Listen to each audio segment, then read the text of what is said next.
Lorsqu'on pense à l'endroit le plus sûr sur Terre, beaucoup de gens se tournent d'abord vers la criminalité violente et la guerre comme indicateur de risque et de danger. Il est facile de réfléchir aux soi-disant villes et pays dangereux. Que ce soit des villes comme Saint-Louis, Missouri, qui a l'un des taux les plus élevés de criminalité violente aux États-Unis, Gérard, Indiana, où la probabilité d'être victime d'un crime contre les biens ou violent est de 1 sur 29, et San Pedro Sula au Honduras, qui est classée comme la ville la plus violente du monde. Les pays en conflit comme la Syrie, le Yémen et l'Afghanistan sont également considérés comme dangereux. Mais lorsqu'on considère ce qui rend un endroit sûr, les taux de criminalité et la proximité des conflits militaires ne sont pas les seuls facteurs à prendre en compte. Par exemple, le Japon est depuis longtemps l'un des pays les plus sûrs du monde, avec des taux de violence et de petite criminalité faibles. Cependant, vous pourriez être surpris d'apprendre qu'aussi récemment qu'en 2011, le Japon présentait le risque le plus élevé de décès par incendie de tous les pays développés. Suivi de près par les États-Unis, le Japon a également signalé le 4e taux le plus élevé de décès dû au tremblement de terre entre 1900 et 2016. Bien que le Japon puisse être considéré comme assez sûr en termes de criminalité, sa réputation en termes de sécurité ne prend pas en compte la vulnérabilité aux catastrophes naturelles. Comme vous pouvez le voir, la sécurité environnementale et le risque de criminalité violente ne sont que quelques-uns des nombreux facteurs qui déterminent si un lieu est le plus sûr sur Terre, ou non après tout.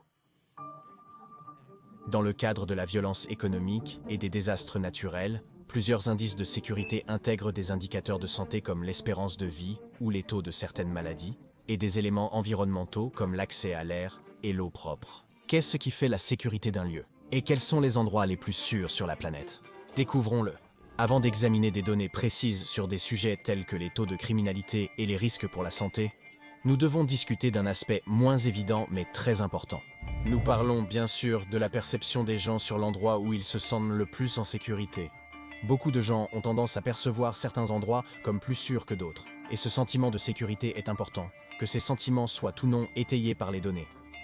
Le sentiment de sécurité incite les gens à choisir de vivre dans certains lieux plutôt que d'autres, car les perceptions de sécurité influent sur notre choix de résidence. Selon une étude mondiale, les endroits les plus sûrs du monde selon la perception comprennent de nombreux pays européens comme les Pays-Bas, la Suède, l'Autriche, la Finlande et la Norvège, ainsi que le Canada et l'Australie.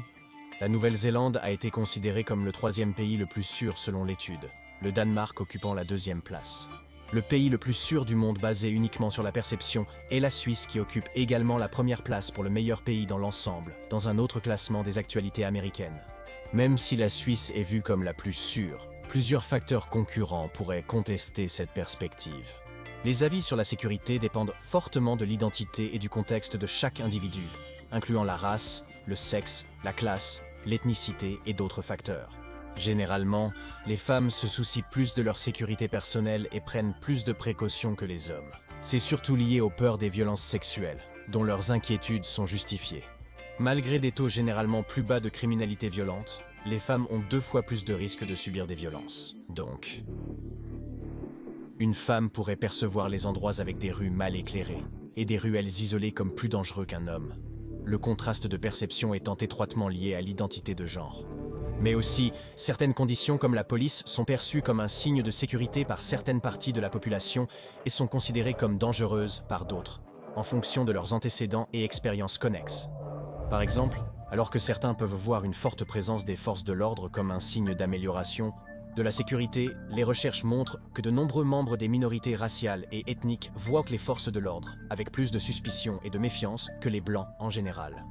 Les expériences avec la police peuvent varier considérablement en fonction de l'origine ethnique et raciale d'une personne, ce qui dans le cas d'interactions négatives peut conduire à la méfiance et à un sentiment d'insécurité. Sans surprise, les personnes non blanches signalent souvent un traitement injuste de la part des forces de l'ordre, affectant leur confiance en la sécurité publique. Ces sentiments généralisés de méfiance ont atteint une échelle nationale lors du mouvement Black Lives Matter aux États-Unis, surtout en 2020, remettant en question le récit répandu selon lequel la présence policière augmente la sécurité. Ici, il est clair que les perceptions de sécurité par rapport au danger peuvent être étroitement impactées par l'identité et les expériences personnelles. En conséquence de ces différentes perceptions, la sécurité peut être difficile à quantifier et à généraliser. Toutes les expériences ne sont pas les mêmes. Dans le lieu le plus sûr, la sécurité peut varier selon les individus. Il faut donc se souvenir de cela en examinant les facteurs actuels de sécurité et de santé dans diverses régions. Mais d'abord, examinons comment ces facteurs ont changé et évolué au fil du temps. Le timing est crucial pour la sécurité. Historiquement, les pays les plus sûrs étaient probablement ceux avec un accès privilégié à la meilleure médecine et aux technologies récentes. L'accès à une bonne médecine assure une vie plus longue et saine, et les technologies liées à l'abri, la santé et la sécurité sont essentielles. La nourriture et d'autres besoins de base pourraient suffire. D'autres technologies avancées comme l'accès à la poudre à canon ou aux métaux pour forger des armes pourraient protéger les communautés contre l'invasion et le conflit militaire. Pourtant, la paix et la sécurité ont été maintes fois perturbées brusquement à travers l'histoire. Par exemple, de nombreuses tribus indigènes des Amériques vivaient de la terre pendant des siècles avant l'arrivée des colonisateurs à la fin des années 1400, apportant des maladies, du travail forcé et des migrations, entraînant un conflit militaire généralisé. Bien qu'il y ait eu en effet des conflits entre les tribus à certains moments, la vie dans les Amériques avant la présence des Espagnols est largement considérée comme une période plus sûre pour les peuples indigènes qu'après le début de la colonisation européenne. Les déterminants de la santé et de la sécurité ont fluctué avec les changements des conditions de vie mondiales. Par exemple, l'espérance de vie moyenne a généralement augmenté avec l'accès à la médecine et aux soins de santé, et les taux de mortalité infantile ont diminué au fil du temps. À l'époque prémoderne, près de la moitié de tous les enfants mouraient avant leur 5e anniversaire, alors qu'en 2017, la mortalité infantile a diminué à 3,9%. L'accès aux vaccins, aux antibiotiques et à d'autres soins de santé essentiels a considérablement amélioré les résultats en matière de santé dans le monde entier, ce qui a augmenté la sécurité globale. Le risque et le danger ont également augmenté ces dernières années, notamment avec le développement de technologies dangereuses. La création d'armes nucléaires et autres technologies nucléaires a amélioré la santé et la sécurité, mais a aussi augmenté le risque global. Déjà, certains endroits ont connu et continuent de subir les impacts catastrophiques des retombées nucléaires, comme à Hiroshima et Nagasaki lorsque les États-Unis ont bombardé le Japon en 1945, et à Tchernobyl et Fukushima où des fusions de réacteurs de centrales nucléaires ont eu lieu respectivement en 1986 et 2011. Outre la dévastation initiale de ces attaques et accidents nucléaires, les radiations continues dans ces lieux entraînent un risque constant pour la santé et la sécurité de ceux qui y vivent.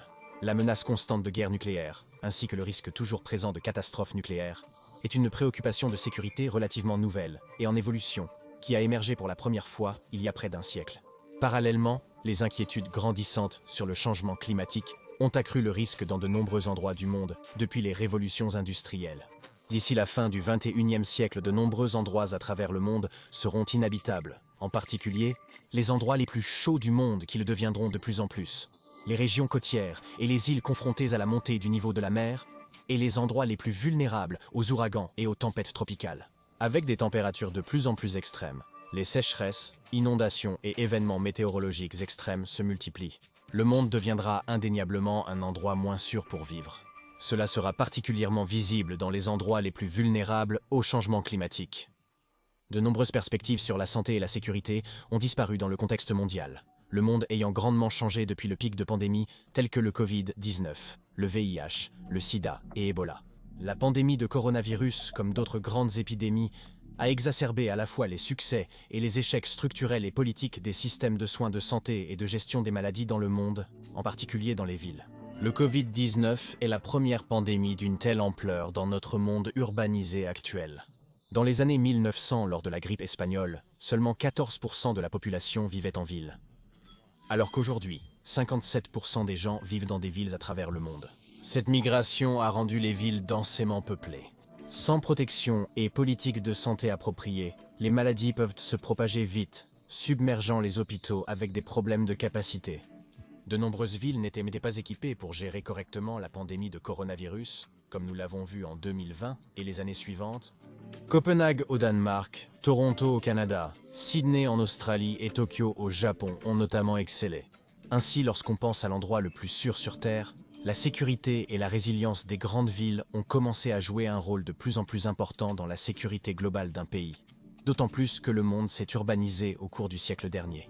Avec tous ces exemples, vous pouvez voir que le temps détermine en grande partie ce qui rend un endroit sûr ou non.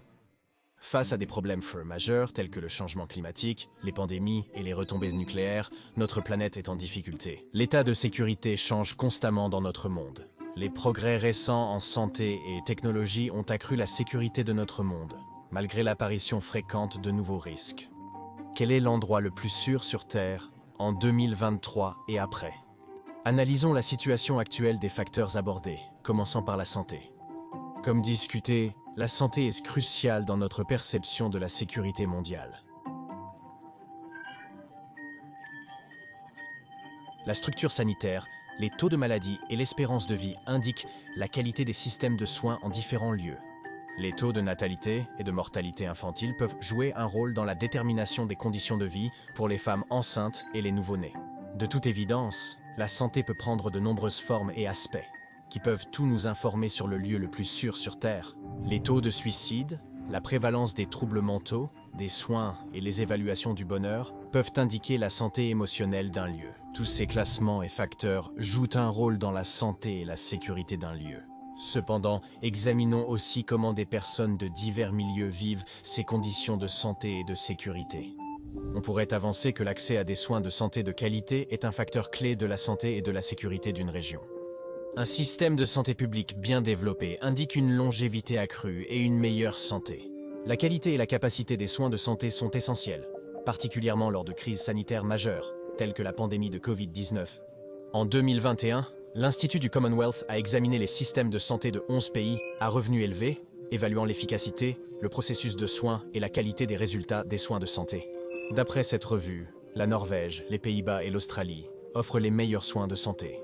Parmi les 11 pays, les États-Unis ont été classés comme les pires 6 fois au cours des 20 dernières années. Une autre recherche, fondée sur les perceptions publiques de la qualité des soins de santé, indique que le Danemark, l'Allemagne et la Suède sont perçus comme ayant les meilleurs systèmes de santé publique au monde. Plusieurs pays européens et l'Australie se distinguent par leur accès aux soins de santé. Mais quelle est leur performance dans d'autres domaines de la santé et de la sécurité? Bien que l'accès aux soins de santé soit révélateur de la santé d'un pays, les évaluations de ces soins seuls ne fournissent pas un tableau complet de la santé et de l'accessibilité dans un endroit spécifique. Malgré la présence d'hôpitaux et de soins de qualité, l'égalité d'accès aux soins n'est pas garantie, ni leur comparaison favorable avec d'autres pays. Le coût et d'autres obstacles des systèmes de santé peuvent rendre les soins de qualité inaccessibles, particulièrement pour les personnes à faible revenu. En même temps, les personnes handicapées, les personnes âgées, les femmes enceintes et les personnes neurodiverses ont toutes des expériences diverses sur le lieu de travail, les écoles, les systèmes de soins de santé et dans la société. Cela peut affecter la santé et le bien-être d'un pays. L'impact des expériences des personnes marginalisées, notamment celles confrontées à la santé, au handicap, à la grossesse et au vieillissement, peut affecter la santé et le bien-être d'un pays. Cependant, les expériences personnelles diverses ne peuvent pas être facilement capturées par ces statistiques seules. Alors comment pouvons-nous commencer à peindre un tableau plus complexe de ce à quoi ressemble la santé et la sécurité dans un lieu donné? Le taux de maladie est une autre mesure par laquelle les pays sont souvent évalués en termes de santé, bien que les types de maladies et les façons de les mesurer varient considérablement selon les régions. Il y a beaucoup de méthodes pour évaluer le risque de maladie. Une étude de l'Organisation mondiale de la santé, qui a examiné le risque de décès prématuré par des maladies non transmissibles comme le cancer, le diabète et les maladies cardiaques, a trouvé que la Corée du Sud, la Suisse, le Japon et l'Australie étaient tous des pays avec le plus faible risque de décès par des maladies non transmissibles. Le Japon, les Corées et la France avaient parmi les taux les plus bas de maladies cardiaques, liées à l'alimentation, l'exercice et l'obésité. Le Japon, les Corées et la France sont parmi les pays avec le plus faible risque de décès par des maladies non transmissibles. Toutefois, les maladies transmissibles comme la grippe, le Covid-19, le VIH et le sida ont également un impact significatif sur la sécurité d'un lieu, comme démontré par la récente pandémie de coronavirus. Pendant la pandémie de Covid-19, des pays comme la Chine et la Nouvelle-Zélande, ainsi que des pays plus petits comme le Burundi, le Vanuatu et le Bhoutan, ont géré le coronavirus avec des politiques strictes et ont eu certains des taux de mortalité les plus bas par millions de personnes pendant la pandémie. Les taux de mortalité liés à une maladie peuvent indiquer le contrôle des maladies, la qualité des soins de santé et donner une idée de la santé et de la sécurité d'un pays. Parmi les pays ayant les taux de mortalité globaux les plus bas entre 2015 et 2020 figurent le Qatar, les Émirats arabes unis et Bahreïn. On attribue ces faibles taux de mortalité à des systèmes de santé bien gérés, à des technologies avancées et en progression, ainsi qu'à des soins aux patients de qualité supérieure. La mortalité infantile est également un bon indicateur de la santé et du bien-être. La Slovénie, Singapour, l'Islande et Monaco ont parmi les taux de mortalité infantile les plus bas. Ces pays pourraient donc être les plus sûrs pour les nourrissons, compte tenu de leurs soins post-nataux, de leur faible niveau de risque pour les nourrissons et d'autres facteurs. En pensant au-delà des taux de mortalité et des mesures de santé et de sécurité, on peut se demander où les gens vivent le plus longtemps. L'espérance de vie est une mesure largement utilisée pour évaluer la santé et la sécurité globale d'un lieu. La longévité peut indiquer la génétique, la culture, l'alimentation, les soins de santé, l'environnement, le mode de vie, la criminalité, etc. Tous ces éléments contribuent à rendre un lieu sûr pour y vivre. Parmi les pays ayant les espérances de vie les plus longues, on compte Monaco avec une espérance de vie moyenne de 87,01 ans, le Japon avec 84,95 ans, la Suisse avec 84,38 ans et Singapour avec une espérance de vie moyenne de 84,27 ans. Au Japon, la longue espérance de vie est largement attribuée à l'alimentation, puisque les légumes et les fruits, la viande et le poisson frais et les céréales constituent la majorité des repas à l'exercice et à l'investissement du pays dans la santé publique, avec des programmes de vaccination robustes et une assurance santé universelle. L'espérance de vie élevée en Suisse est attribuée à un mode de vie actif, à la satisfaction générale, à une alimentation riche en produits laitiers tels que le fromage et le chocolat, ainsi qu'à une dépense de santé plus élevée par rapport au reste du monde. L'Union européenne alloue un pourcentage de son PIB plus élevé à la santé que tout autre pays membre. Comme nous pouvons le voir, la durée de vie est étroitement liée à de nombreuses conditions de vie qui jouent un rôle essentiel dans la santé et la sécurité.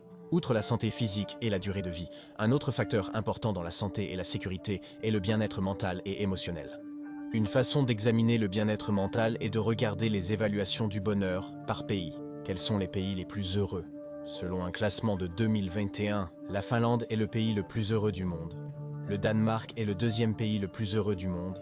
Et la Suisse est le troisième pays le plus heureux du monde, suivi de près par l'Islande et les Pays-Bas. L'Islande est classée pays avec le plus haut sentiment de soutien social parmi les plus heureux, avec la Finlande, la Norvège et le Danemark à la deuxième place. D'autre part, l'examen des taux de suicide peut également donner un aperçu du bien-être émotionnel et de la sécurité des personnes dans un lieu donné, qu'ils soient liés aux conditions de vie ou au bien-être mental.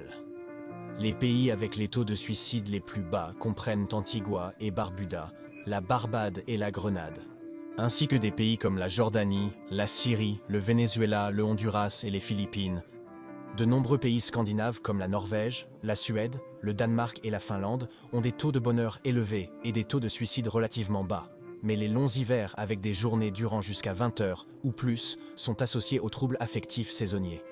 Cependant, les taux de suicide ne sont pas forcément le meilleur indicateur de la santé d'un pays. Ces taux ne tiennent pas compte des circonstances entourant le suicide. Par exemple, dans des pays aux lois libérales sur le suicide assisté par médecin, comme la Belgique, les taux de suicide pourraient être plus élevés, liés souvent à des maladies terminales plutôt qu'à des problèmes de santé mentale. En Corée du Sud, le suicide est fréquent chez les personnes âgées, dû à des structures familiales les exposant à un risque accru. Beaucoup d'enfants et d'adultes âgés dépendent financièrement de leurs proches, le suicide étant parfois vu comme une alternative à être un poids pour la famille. Ces différentes conditions entourant le suicide dans différents endroits nous montrent que les circonstances entourant le bien-être et la santé mentale ne peuvent pas être totalement capturées par les statistiques seules, qu'il s'agisse des taux de suicide, des taux de maladie ou du financement des soins de santé. Le facteur que nous devons explorer est l'effet de l'environnement et du climat. Ajoutons à la liste tous les facteurs de santé dont nous avons discuté jusqu'à présent et identifions les pays les plus sains. Un classement qui prend en compte l'espérance de vie, le taux de mortalité infantile, les dépenses de santé par habitant et le PIB par habitant classe l'Islande comme le pays le plus sain, compte tenu de ses niveaux élevés de dépenses de santé, de la faible incidence des maladies évitables, de la longue espérance de vie et de son système de santé universel financé par l'État. Non seulement cela, mais l'Islande exige par la loi que les résidents s'inscrivent auprès d'un médecin, encourageant ainsi les soins préventifs pour sa population. Parmi les autres pays les plus sains figure le Japon, avec son espérance de vie particulièrement longue, son assurance maladie universelle robuste et la grande disponibilité de lits d'hôpital, ainsi que l'Italie, Singapour, la Suède et la Finlande. Comme vous pouvez le voir, ceux classés parmi les plus sains du monde sont également reconnus pour leurs compétences dans divers domaines de la santé et du bien-être, incluant la propagation des maladies, l'espérance de vie, l'infrastructure médicale et les évaluations du bonheur, parmi d'autres explorés plus tôt. Cependant, la santé n'est pas toute l'image comme mentionné. Qu'en est-il de l'environnement et du climat? Un déterminant majeur de la santé et de la sécurité est lié à l'environnement et au climat d'un lieu donné. La qualité de l'environnement d'un lieu et sa vulnérabilité au changement climatique et à d'autres dangers environnementaux détermineront de plus en plus la santé et la sécurité des personnes qui y vivent, alors que notre monde subit des impacts de plus en plus graves du changement climatique au fil du temps. Les facteurs déterminant la santé et le bien-être des pays incluent la sécurité sanitaire et environnementale.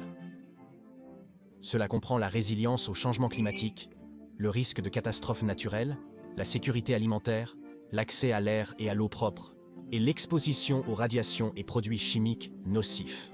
Tous ces facteurs peuvent nous donner une meilleure image des pays qui sont les lieux de vie les plus sûrs sur le plan environnemental, à la fois maintenant et à mesure que le changement climatique s'intensifie à l'avenir. À mesure que le changement climatique s'intensifie, les endroits les plus chauds sur Terre deviendront plus chauds, les endroits froids deviendront plus froids, les endroits les plus humides deviendront plus humides, et les endroits les plus secs deviendront plus secs. Les ouragans, incendies forestiers, sécheresses et inondations seront plus fréquents. La montée du niveau de la mer rendra de nombreuses îles et régions côtières inhabitables, et d'autres événements météorologiques extrêmes deviendront à la fois plus sévères et plus courants. Aucun lieu sur Terre n'est totalement exempt du changement climatique, mais certains seront plus sûrs. Premièrement, les endroits qui sont plus frais devraient s'en sortir mieux.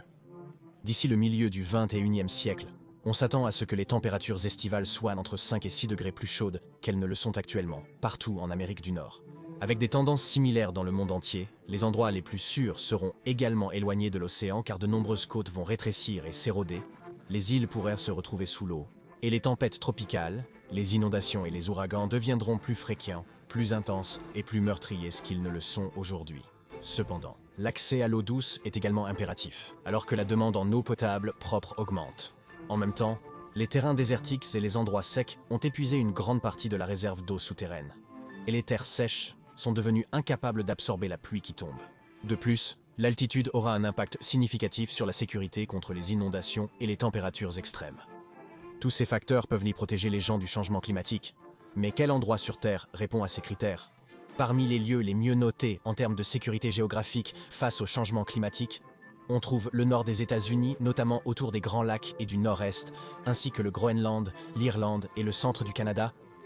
Les pays scandinaves comme la Norvège, la Finlande, la Suède, l'Islande et les pays d'Europe centrale du Nord comme l'Estonie et la Lettonie sont également considérés comme relativement sûrs face au changement climatique, sauf en cas d'effondrement de la circulation méridienne de retournement de l'Atlantique, ou AMOC. Sans entrer dans les détails, un effondrement de ce système de circulation de l'eau pourrait diminuer les températures dans la région. Le changement climatique pourrait rapidement et significativement impacter la production alimentaire de la région concernée. Les scientifiques débattent encore du moment et de la probabilité, donc ces pays sont inclus pour l'instant. En intégrant plus de facteurs de résilience climatique comme les objectifs d'émission de CO2, le passage à l'énergie propre, l'adaptabilité et la géographie, la Norvège est vue comme le pays le moins exposé au changement climatique. La Norvège est suivie par la Nouvelle-Zélande, la Finlande, puis le Kenya. Et parmi les autres pays les plus résilients en termes de climat figurent le Danemark, la Suède, la Suisse, Singapour, l'Autriche, l'Islande et l'Allemagne. Les systèmes sociaux et les politiques gouvernementales jouent un rôle majeur dans ces classements, car tous ces pays sont engagés à atténuer le changement climatique et à se détourner des combustibles fossiles nuisibles. De même, un classement de l'Institut mondial de la durabilité estime qu'en cas de catastrophe climatique et d'effondrement mondial, la Nouvelle-Zélande est la mieux placée pour persister, ainsi que la Tasmanie, l'Irlande, l'Islande, le Royaume-Uni, les États-Unis et le Canada. Ces classements se basent sur l'autosuffisance, la résilience des systèmes alimentaires, financiers, énergétiques et l'isolement face à d'autres pays en cas de catastrophe. Vous remarquerez cependant que beaucoup des pays les mieux notés sont des pays européens riches qui ont la capacité financière de s'adapter au changement climatique. Malgré l'engagement de certains pays pour atténuer le changement climatique, éviter une catastrophe climatique nécessite une action mondiale. Donc, malgré les engagements de certains de ces pays à devenir neutres en carbone ou à passer à l'énergie propre, ces lieux peuvent toujours être à haut risque d'effets climatiques si les pays du monde entier ne se détournent pas des combustibles fossiles. En conséquence, l'engagement à atténuer le changement climatique peut ne pas être le meilleur indicateur de sécurité face au changement climatique. Toutefois, les pays à faible revenu sont plus menacés par les impacts climatiques, faute de moyens pour financer des mesures d'adaptation aux catastrophes climatiques. Une autre inquiétude importante pour la sécurité environnementale est le risque de catastrophes naturelles. La vulnérabilité d'un lieu donné est liée à l'état socio-économique d'un pays, à l'infrastructure en place pour prévenir les catastrophes et aux facteurs environnementaux qui prédisposent ou protègent le lieu en cas de catastrophe. La capacité d'un lieu à s'adapter aux catastrophes naturelles récurrentes, ainsi qu'à faire face et à reconstruire après des périodes de catastrophes, est également très importante. Selon une revue de 2020, le Qatar a été classé comme le pays présentant le plus faible risque de catastrophe, avec des pays comme Malte, l'Arabie Saoudite, l'Islande, l'Égypte et la Finlande, tous classés parmi les 10 pays les plus sûrs face aux catastrophes naturelles également. L'adaptabilité et la vulnérabilité aux catastrophes naturelles deviennent cruciales pour la sécurité avec l'intensification du changement climatique. La pénurie alimentaire est un facteur clé de la résilience au changement climatique, aux catastrophes, ainsi qu'à la santé et sécurité environnementale d'un lieu. La capacité à produire de la nourriture localement et la sécurité alimentaire peuvent rendre un pays plus résilient en cas de catastrophe, comme la pandémie de coronavirus où l'augmentation de la demande a entraîné des pénuries d'aliments de base. L'abordabilité et la disponibilité de la nourriture, des ressources naturelles, ainsi que leur sécurité et qualité sont essentielles. Un classement de la sécurité alimentaire a révélé que la Finlande était le pays le plus sûr pour la nourriture en 2020. Parmi les autres pays très bien notés figurent l'Irlande, les Pays-Bas, l'Autriche, le Royaume-Uni, la Suède, le Japon, la Suisse, les États-Unis et le Canada. Ces pays sont donc plus sûrs en cas de pénurie de nourriture et peuvent être des lieux plus sûrs pour ceux qui risquent l'insécurité alimentaire. Au-delà des périodes de catastrophes et de famine, des formes plus lentes, moins soudaines et intenses de dommages environnementaux peuvent également poser un risque sérieux pour la santé et la sécurité, comme l'accès à l'air pur et à l'eau propre. La pollution et le changement climatique affectent la santé et la sécurité de milliards de personnes globalement. Par exemple, au début du mois de juin 2023, plus de 120 millions de personnes à travers les États-Unis ont été averties de rester à l'intérieur en raison de la mauvaise qualité de l'air. Le ciel autour de New York s'est teinté d'un orange sinistre, alors que les incendies de forêt canadiens recouvraient le nord-est des États-Unis de fumée et de cendres. La fumée des incendies de forêt, les émissions de combustibles fossiles, l'incinération des déchets et autres pollutions aériennes ont un impact important sur la qualité de l'air, présentant de sérieux risques pour la santé des individus, avec des problèmes respiratoires comme l'asthme, les femmes enceintes, les personnes âgées, les enfants, et parfois, tout le monde. Les pays et territoires ayant l'air le plus propre comprennent Guam, la Polynésie française et d'autres îles des tropiques, ainsi que l'Islande, l'Australie, la Nouvelle-Zélande, la Finlande, la Suède et la Norvège. Pendant ce temps, l'accès à de l'eau potable propre est une autre nécessité, car les voies d'eau contaminées peuvent contribuer à la propagation des maladies, aux malformations congénitales, aux problèmes de reproduction ou à d'autres problèmes de santé à long terme. Les pays avec l'eau la plus propre comprennent l'Autriche, la Finlande, la Grèce, l'Islande et l'Irlande, ainsi que les Pays-Bas, la Norvège et la Suisse. Une autre préoccupation majeure pour la sécurité environnementale est l'exposition à des produits chimiques et contaminants mortels, comme le plomb, les produits chimiques perpétuels, les radiations, etc. Ces contaminants peuvent grandement affecter la santé des gens, en particulier les personnes immunodéprimées, enceintes, âgées, jeunes et handicapées. Dans une évaluation des pays les moins toxiques du monde, le Kenya a été classé en tête, suivi de la Tanzanie, de l'Éthiopie, du Mozambique et du Cameroun. De nombreux pays développés et plus riches ont des niveaux de toxicité plus élevés en raison de la pollution et des produits chimiques résultant d'un développement rapide. 8 des pays les plus toxiques, en revanche, se trouvent au Moyen-Orient, où l'extraction du pétrole est prédominante et le développement s'accélère. Nous pouvons voir que l'environnement autour de nous joue un rôle majeur pour notre sécurité. Face à l'accélération du changement climatique et de la dégradation environnementale, la sécurité environnementale, de plus en plus essentielle, impactera de nombreuses vies mondialement. Il est essentiel de souligner que beaucoup de ces classements environnementaux se basent sur des projections, des perspectives et des idées de ce que sera la santé environnementale. Le changement climatique, facteur majeur affectant notre santé environnementale, présente un avenir potentiellement imprévisible. Par exemple, le nord des États-Unis est vu comme assez protégé du changement climatique. Les impacts des feux de forêt canadiens ont été surprenants et inattendus dans un endroit qui était censé être moins touché par le changement climatique. Toutefois, l'environnement et le climat ont un impact important sur la santé et la sécurité d'un lieu. Ensuite, nous examinerons les pays les plus sûrs en matière de violence et de préjudice. Qui sont les principaux rivaux pour une sécurité environnementale élevée? Parmi les pays les plus sûrs en termes de conditions environnementales, figure la Finlande qui a été très bien notée en termes de résilience face au changement climatique et aux catastrophes naturelles, d'air et d'eau propre et de sécurité alimentaire. L'Islande qui a reçu des notes également élevées sur la résilience climatique, l'adaptabilité aux catastrophes et effondrements climatiques, la résilience face aux catastrophes naturelles et l'eau et l'air propre, ainsi que le Canada, la Norvège, la Suède et la Suisse.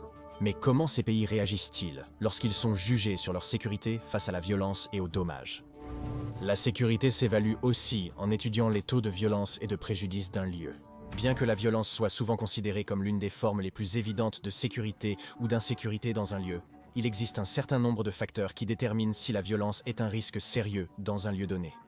L'indice de paix mondial offre des renseignements pertinents sur la sécurité d'un lieu, incluant les conflits militaires, la criminalité violente et les niveaux de présence policière et de violence. Cependant, certains risques pour la sécurité sont moins évidents, tels que la rigueur des lois sur les armes à feu, le risque de guerre nucléaire, les taux d'oppression politique et les décès de la circulation et des piétons. Alors, quels pays ont le moins de violence, que ce soit en termes de guerre, de crimes ou d'oppression politique? Les évaluations de l'indice de paix mondial se concentrent sur 3 domaines de la paix, qui comprennent les niveaux de sécurité et de sûreté sociétale, l'ampleur des conflits domestiques et internationaux en cours dans un pays donné, et le degré de militarisation dans ce pays. La catégorie sécurité et sûreté sociétale est mesurée à travers les taux de criminalité violente, d'activités terroristes et de manifestations violentes, ainsi que les relations avec les pays voisins, la stabilité de la scène politique et le nombre de personnes déplacées et de réfugiés provenant de ce pays. Le conflit domestique et international en cours est mesuré à travers des indicateurs d'implication dans des conflits externes et internes, ainsi que leur rôle et la durée de leur implication dans ces conflits. Enfin, les indicateurs du degré de militarisation comprennent les niveaux de renforcement militaire, l'accès aux armes, le niveau de pacifisme, les dépenses militaires en pourcentage du PIB, le nombre d'officiers en service armé et les contributions financières à la mission de maintien de la paix des Nations Unies. Alors, quels pays sont les plus pacifiques, selon ce système de notation? Voyons cela. En tête de liste comme le pays le plus pacifique du monde se trouve l'Islande. L'Islande, pays le plus pacifique, est suivi par le Danemark, l'Irlande, la Nouvelle-Zélande, l'Autriche et Singapour. Parmi les autres pays largement pacifiques, on compte le Portugal, la Slovénie, le Japon, la Suisse et le Canada. Il est évident que l'indice de paix mondial peut nous éclairer sur la paix et la violence dans un pays. Mais les guerres et la criminalité violente ne sont pas les seules violences à considérer, même avec la valeur fournie par l'indice de paix mondial. Cependant, il peut y avoir quelques lacunes dans cette évaluation de la paix. Par exemple, prendre en compte la militarisation, l'accès aux armes et le nombre d'officiers en service armé peut faire paraître de nombreux grands pays développés et riches comme étant dangereux en raison de la présence militaire. Cependant, la militarisation peut aussi être perçue comme une forme de sécurité, car une présence militaire établie et forte pourrait dissuader les conflits avec d'autres pays. En conséquence, l'indice peut ne pas représenter entièrement à quel point un pays est pacifique ou violent. Et il est important de comprendre la sécurité dans un contexte plus large. Dans le contexte de la situation politique et sociale d'un pays, au-delà de la militarisation et de la participation aux conflits militaires, la guerre nucléaire a émergé et s'est intensifiée comme une menace majeure pour la sécurité au cours du siècle dernier. De nombreuses grandes villes à travers le monde, en particulier aux États-Unis et dans d'autres pays développés riches ayant accès à l'armement nucléaire, comme la Russie, la France, la Chine, le Royaume-Uni, le Pakistan, l'Inde, Israël et la Corée du Nord, sont à risque d'attaques nucléaires à grande échelle. Cela implique que les États-Unis, d'autres pays riches développés et ceux engagés dans des conflits militaires mondiaux sont menacés, avec l'ampleur des impacts nucléaires immédiats et à long terme, comme on l'a vu lors du bombardement d'Hiroshima et de Nagasaki par le gouvernement des États-Unis. La prévalence des armes nucléaires, dont le nombre est estimé à 13 000, suggère que la planète entière est en danger. Alors, quel est l'endroit le plus sûr en cas d'attaque nucléaire? La Suisse, par exemple, a de la place pour que 100% de sa population soit protégée à l'intérieur d'abris. Selon les scientifiques, l'Australie et la Nouvelle-Zélande sont géographiquement les mieux adaptés pour survivre à une apocalypse nucléaire, tout comme l'Islande, les îles Salomon et le Vanuatu. Cependant, les alliances militaires et les implications sont toujours en changement, donc prédire la sécurité en cas de retombée nucléaire est difficile à faire. Nous avons examiné le rôle de la militarisation et des menaces de guerre extérieure dans la sécurité. Mais qu'en est-il de la violence domestique dans un pays? Comment la police protège-t-elle ou nuit-elle aux personnes en conflit? On pense souvent que la police nous maintient en sécurité. La présence policière n'est pas forcément le meilleur indicateur de sécurité d'un pays. Comme l'utilisation de la force mortelle pose un risque sérieux pour de nombreuses personnes dans le monde, surtout lorsqu'elle est associée à des lois sur les armes à feu laxistes, l'Islande, le Danemark et la Suisse sont classés comme ayant le moins de meurtres policiers dans le monde, ne signalant aucun meurtre policier annuellement. L'Islande n'a connu qu'un seul meurtre policier dans son histoire, et la police en Islande ne porte pas d'armes à feu. L'Islande, où la police ne porte pas d'armes à feu, n'a enregistré qu'un seul meurtre policier. D'autres pays très sûrs face à la violence policière incluent le Portugal, la Suède, la Norvège, la Finlande et la Nouvelle-Zélande. À l'époque, de nombreux pays avec le moins de meurtres policiers sont classés parmi les pays globalement les plus sûrs du monde. Bien que la police et l'armée puissent représenter un risque sérieux pour la sécurité d'un pays, la mort et les blessures liées à la violence découlent souvent des circonstances politiques d'un pays donné. Par exemple, les pays avec une liberté de presse restreinte ou persécutant et criminalisant des individus en fonction de leur race, religion, sexualité, genre, ethnicité ou autres aspects identitaires peuvent constituer un danger sérieux pour les citoyens et les visiteurs. Alors, quels pays sont les plus sûrs pour l'expression de soi et pour les femmes, les personnes LGBTQ+, et les autres personnes issues de milieux marginalisés? En ce qui concerne l'expression de soi, la sécurité peut être largement soutenue ou inhibée par les circonstances culturelles et politiques. Ainsi, les lieux les plus protégés et sécurisés culturellement peuvent être les plus vulnérables. Les pays valorisant l'expression de soi sont généralement plus sûrs pour les personnes de divers horizons. À ce propos, la Norvège est classée comme ayant la plus grande liberté de la presse, suivie par le Danemark, la Suède, l'Estonie et la Finlande. De plus, les Pays-Bas, le Canada, le Royaume-Uni, l'Australie, la Norvège et la Suède sont tous considérés comme ayant des lois solides en matière de liberté religieuse, ce qui protège une autre forme d'expression de soi. En même temps, la Norvège est considérée comme l'un des pays les plus égalitaires en termes de genre au monde. Elle a fait des efforts considérables pour étendre les droits des femmes, soutenir l'autodétermination et élargir les opportunités pour les femmes et les filles. La Finlande a également une longue histoire d'égalité des sexes, accordant aux femmes des droits politiques complets en 1906, le premier pays à le faire. En Finlande, les hommes et les femmes sont également représentés sur le marché du travail. L'Islande, parmi les pays les plus égalitaires, a une loi imposant un minimum de 40% de représentation de chaque sexe dans les conseils d'administration publique, conseils gouvernementaux et organismes officiels. Le Danemark, le Luxembourg, la Suisse et la Suède ont également une réputation d'équité entre les sexes. En même temps, le Canada est classé comme le pays le plus accueillant pour les LGBTQ au monde, suivi par la Suède et les Pays-Bas. En raison de leurs antécédents législatifs en matière de droits des LGBTQ+, et de mariage homosexuel, les Pays-Bas sont connus pour être le meilleur pays en termes d'équité raciale, suivi par la Suède, la Norvège, le Canada et la Suède.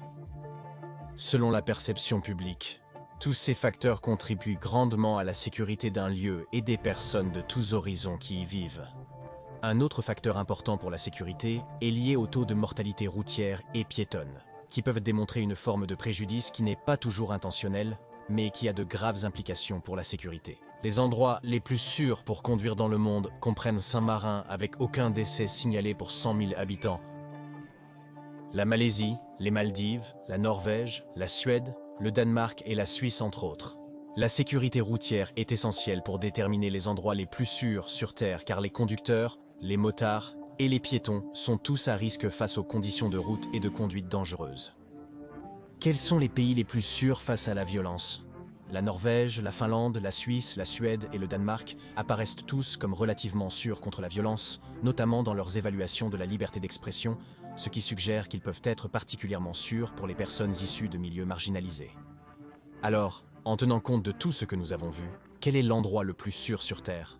Il est compliqué d'affirmer qu'un pays est le plus sûr, car les classements basés sur la perception sont subjectifs, et certaines analyses statistiques peuvent être limitées. Il est important de se rappeler que tous les endroits ne seront pas également sûrs pour toutes les personnes, et que les gens viennent de différents milieux. Cependant, en utilisant de nombreux raisonnements et en évaluant la sécurité à partir de plusieurs perspectives différentes, nous avons réduit à un pays qui est plus sûr que les autres. Quand tout est dit et fait, l'Islande est le pays le plus sûr au monde, surtout compte tenu de ses classements comme le pays le plus sain et le plus paisible au monde. Non seulement cela, mais l'Islande n'a aucun type d'animaux nuisibles ou dangereux. y compris les moustiques, les tiques, les ours, les serpents ou les araignées venimeuses. Ce pays soutient fortement l'équité de tous les genres, a un taux de criminalité très bas, a de l'air et de l'eau très propres, n'a pas d'armée, et sa police ne porte pas d'armes à feu. Il est aussi très résilient face au changement climatique, aux catastrophes naturelles et à la guerre nucléaire. La Suisse, le Danemark, la Nouvelle-Zélande, la Norvège, la Suède et la Finlande figurent parmi les concurrents principaux, mais l'Islande est en tête. Où se situe votre pays dans le classement en termes de sécurité? Où vous sentez-vous le plus en sécurité? Dites-le nous en commentaire. Regardez maintenant pourquoi les pays chauds sont plus pauvres que les pays froids, ou quel est l'endroit le plus difficile à atteindre dans le monde.